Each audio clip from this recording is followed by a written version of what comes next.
मैं उमेश सिंह बिष्ट अपने चैनल में आपका हार्दिक स्वागत करता हूं। दोस्तों, आज मैं पहुंचा हूं बार एसोसिएशन में। तो आज यहां पे नॉमिनेशन है, तो मैं कुछ नाम आपको बताता हूं कौन कौन किस किस पद पे चुनाव लड़ रहा है। सबसे पहले अध्यक्ष पद पे जो चुनाव लड़ रहे हैं, राजीव शर्मा बंटू जी हैं। इससे पहले भी अभी अध्यक्ष रहे अनिल कुकरेदी जी हैं, मनमोहन कंडवाल जी, SK सुंदरियाल जी हैं। सचिव पद पे राजवीर सिंह बिष्ट, प्रकाश टीपाल, अजय बिष्ट। सह सचिव पे लड़ रहे हैं अनिल बिष्ट, चारू कुमार, कपिल अरोड़ा। कोषाध्यक्ष ललित भंडारी, राजीव कुमार रोहिला। उपाध्यक्ष में हैं भानु प्रसाद सिसोदिया, राहुल अमोली जी, पारितोष बडोनी जी, विनोद सागर जी। महिला उपाध्यक्ष है सीमा चड्डा जी, अल्पना, लता राणा जी। तो इस टाइम आप मेरे सामने देख सकते हैं बंटू जी को, शर्मा जी को अध्यक्ष पद में, इससे पहले भी अध्यक्ष रहे हैं, तो काफ़ी अच्छा कार्यकाल रहा। उनसे भी बात करेंगे। सर, बहुत बहुत स्वागत है आपका हमारे चैनल में। सर, इस बार भी आप दोबारा से चुनाव लड़ रहे हैं, क्या कहना चाहेंगे आप? देखिए, मैं इससे पहले 2 बार अध्यक्ष और 4 बार सेक्रेटरी रह चुका हूँ इस बार एसोसिएशन देहरादून का, और वर्तमान में भी अध्यक्ष हूँ। और पुनः जो चुनाव हो रहे हैं इसमें मैं अध्यक्ष पद का प्रत्याशी हूँ। और जो जिन मुद्दों को लेकर के मैं अपने सदस्यों के सामने आया हूँ, लगभग पिछले 7 साल से हमारी बार एसोसिएशन मरणासन में थी। पूर्व अधिकारी जो थे वो बार एसोसिएशन देहरादून के, वो हाई कोर्ट में एफिडेविट दे करके आए थे कि हम सैटरडे की हड़ताल नहीं करेंगे और अन्य हड़ताल भी नहीं करेंगे, चाहे वो जायज़ है या नाजायज़ हैं, जिससे हम सहमत नहीं थे। हमारा साथी अधिवक्ता मर जाता था, हम कंडोलेंस भी नहीं कर पाते थे, हम उसके क्रिमेशन में भी नहीं जा पाते थे।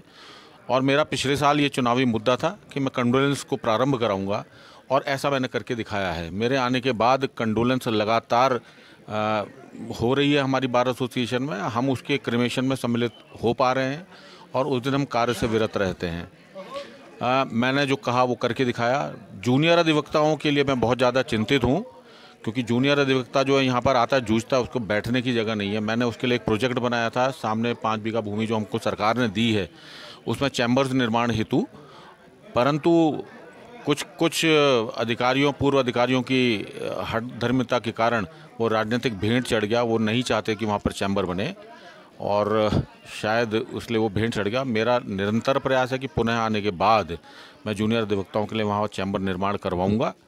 और एक जो मेरे निगाह में एक बात आई है, शायद पूर्व पदाधिकारियों से चूक हुई है।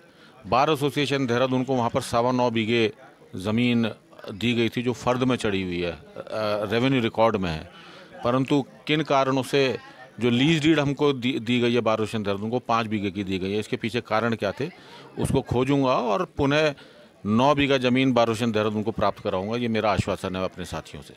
तो आपने देखा, शर्मा जी का कहना है कि जो 9 बीघा ज़मीन है और काफ़ी विकास कार्य करे जाएंगे, क्योंकि इससे पहले भी उन्होंने काफ़ी विकास कार्य करे हैं। तमाम अधिवक्ताओं के लिए भी उन्होंने हमेशा खड़े रहते हैं। कुछ सर हमारे साथ जुड़े हैं, आपका स्वागत है, क्या कहना चाहेंगे?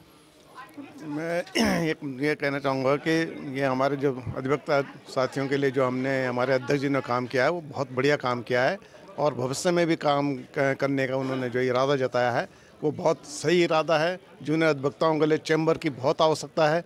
इस कारण जो है इनका अध्यक्ष दोबारा निर्वाचित होना बहुत आवश्यक है, जिससे कि भविष्य में अधिवक्ताओं के कार्य कर सकें। तो धन्यवाद सर आपका बहुत बहुत। लाइव चले आओ फिर एक प्रधान जी की बाइट ले ले भाई, अभी ले ले। बहुत बहुत स्वागत करता हूं मैं उमेश सिंह बिष्ट, और इस टाइम मैं बार एसोसिएशन में पहुंचा हूं। तो कुछ अधिवक्ता आप मेरे सामने देख सकते हैं, इस टाइम चुनाव लड़ रहे हैं यहाँ से सह सचिव पद पे। थपलियाल जी हमारे साथ देख सकते हैं आप।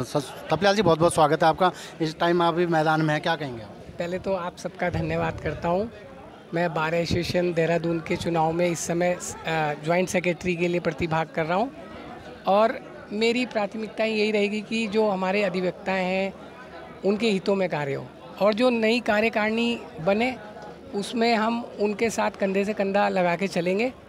और बहुत समस्याएं अधिवक्ताओं के साथ, जूनियर अधिवक्ताओं के साथ शुरू में काफ़ी प्रॉब्लम्स होती हैं, तो उनके लिए कोई अगर सरकार के द्वारा कोई फंड वगैरह का हो जाए कुछ व्यवस्था उनके लिए, ताकि उनका मनोबल बढ़ा रहे, क्योंकि हम भी शुरू में ऐसे आए, हमारे पास भी बहुत बैकग्राउंड ऐसा नहीं था, कोई संसाधनों की भी कमी थी, तो वो परेशानियां मैंने देखी भी हैं, उन्हें महसूस किया है, उन्हें उठाया भी है। तो अभी जो नए लोग आ रहे हैं, नए बच्चे हैं, ऐसे भी हैं, कई अच्छे परिवार से भी होते हैं, कई जिनकी स्थिति, आर्थिक स्थिति अच्छी नहीं होती, उनके लिए कुछ सरकार से कुछ ऐसी स्कीमें आएँ जिनसे उनका आगे का मतलब वकालत के कार्य में करने में उनका रुचि बढ़े, उससे उनको और सबसे बड़ी परेशानियां क्या आने लगी, ये ऑनलाइन की समस्या हो गई है। यूजीसी जो आया है, यूजीसी के कारण अधिवक्ताओं के कार्यों में बड़ा फ़र्क पड़ रहा है। हमारे यहाँ पहले रजिस्ट्री पंजीकरण होता विवाह का, उसमें बिल्कुल ही यहाँ से कटअप हो गया है।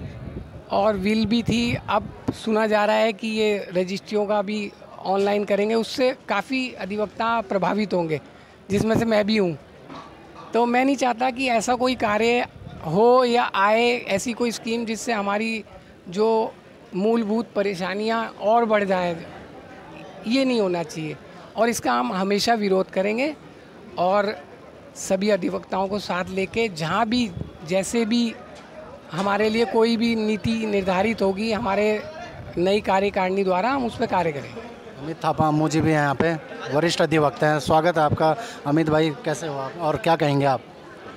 जैसे कि आज आप देख रहे हैं कि चुनाव का माहौल चल रहा है कोर्ट में, और अधिवक्ता जो हमारे राकेश भाई ने बताया, जो जॉइंट सेक्रेटरी पद के उम्मीदवार हैं और बहुत ही सुलझे हुए हैं और बहुत ही समझदार और सजग आदमी है।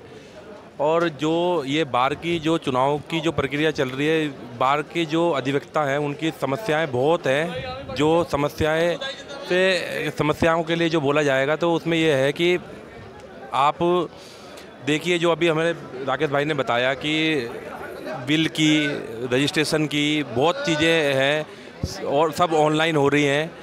तो कहीं ना कहीं देखा जाए तो अधिवक्ताओं से उनका कार्यभार छीना जा रहा है। और बहुत चीज़ें ऐसी हैं जो मतलब अब नई कार्यकारिणी जो आएगी वो कार्यकारिणी इस चीज़ में काम करेगी। और मैं बहुत आशा करता हूँ और बहुत अपेक्षा से हूँ कि शायद हो सकता है कि अब बार का कुछ अच्छा होगा। धन्यवाद। धन्यवाद अम्मू भाई, आपका बहुत, और हमारी शुभकामनाएं आपके साथ है। एक तरफ एक बार इधर नज़र आप देख सकते हैं, नॉमिनेशन अभी यहीं पे हो रहा है, आप देख सकते हैं मेरे सामने।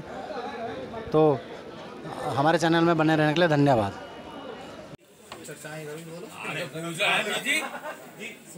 मैंने कहा भाई ऐसे भाई नहीं